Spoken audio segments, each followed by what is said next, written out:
বিপদ থেকে বাঁচার অনেকগুলোই মাধ্যম আছে, তার মধ্যে একটি উত্তম মাধ্যম, উত্তম পদ্ধতি যা আমাদের প্রিয় আকা সাল্লাল্লাহু আলাইহি ওয়াসাল্লাম ইরশাদ করেছেন, as-সাদকাতু রাদ্দুল বালা।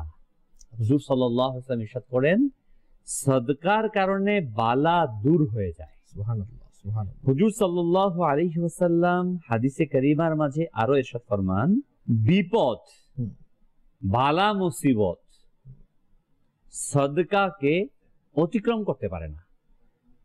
বাবু, এই ব্যাপারে একটা খুব ইন্টারেস্টিং সুন্দর একটা ঘটনা আছে। এই সাদকার ব্যাপারটা না শুধু উম্মতে মুহাম্মাদি না আমাদের মাঝে ছিল, বরং পূর্ববর্তী যত নবী রাসূলগণ এসেছেন ওনাদের সময়ও কিন্তু এটা ছিল, এবং ওনাদের সময়ও বিপদ থেকে মুক্তি পেত। যেমন একটা ঘটনার মধ্যে আসছে, হযরতে সুলাইমান আলাইহিস সালাম এর জামানার ঘটনা, যে এক লোকের বাড়ির পাশে একটা গাছের মধ্যে একটা পাখি বাসা বেঁধেছিল।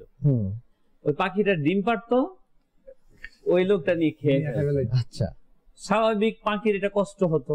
ওই পাখিটা সুলাইমান আলাইহিস সালামের কাছে গিয়ে বিচার দিলেন, ইয়া নবী আল্লাহ, আমি এত কষ্ট করে ডিম পারি আর আমার ডিমগুলো এই লোকটা খেয়ে ফেলে। তো সুলাইমান আলাইহিস সালাম তাকে ডাকলেন, এই তুমি আর ডিম নেবা না? বলে ঠিক আছে। দ্বিতীয় দিন যখন হলো, আবার লোকটা কি করলো, ডিম নিয়ে নিল, গাছে উঠে উপরে ওই ডিমটা নিয়ে খেয়ে ফেললো। পাখি গেল, গিয়ে বলল, হুজুর, ইয়া নবী আল্লাহ, আপনি তো বলেছেন, সে তো শুনে নাই। বলে ঠিক আছে, আমি ব্যবস্থা করে দিচ্ছি। জিনকে ডাকলো। সুলাইমান আলাইহিস সালামের আয়াতে জিনও ছিল, তো জিনকে বলে দিল। জিন বলো ঠিক আছে, আমি প্রস্তুত। সুলাইমান আলাইহিস সালাম বলেন, যখনই সে গাছে উঠতে যাবে আগামীকাল ডিম পাড়ার জন্য, তুমি ধাক্কা দিয়ে তাকে ফেলে শায়েস্তা করবা। বলে ঠিক আছে।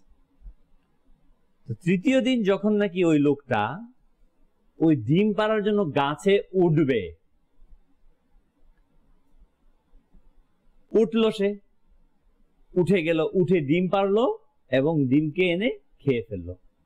পরবর্তীতে পাখি আসলো, সুলাইমান আলাইহিস সালামকে বিচার দিল, হুজুর, আপনি তো বললেন প্রথম দিন করবে না, দ্বিতীয় দিন, তৃতীয় দিন সে খেয়েই ফেলছে, আমার তো কোনো কাজই হচ্ছে না। তো সুলাইমান আলাইহিস সালাম জিনকে ডাকলেন, এই আসো, তোমাকে না আমি বলছি একে ধাক্কা দিয়ে ফেলে দেওয়ার জন্য? তখন বললো, হুজুর, আমি তো প্রস্তুত ছিলাম। তাহলে কেন করো নাই?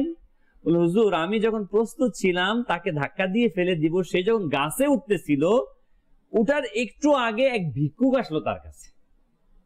ভিক্ষুক এসে তার কাছে ভিক্ষা চাইলো।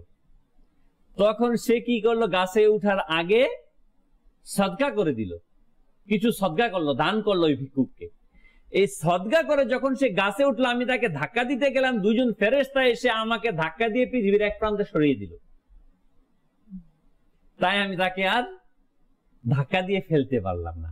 তখন সুলাইমান আলাইহিস সালাম বলেন, হ্যাঁ, তার সদকার কারণে সে বেঁচে গিয়েছে। এবং সরকারে দু আলম সাল্লাল্লাহু আলাইহি ওয়াসাল্লামের কাছে যখন সাহাবায়ে কেরাম আলাইহিমুর রিদওয়ান কোনো পেরেশানি নিয়ে যেতেন, বিশেষ ক্ষেত্রেই তিনি এই সদকার কথা বলতেন।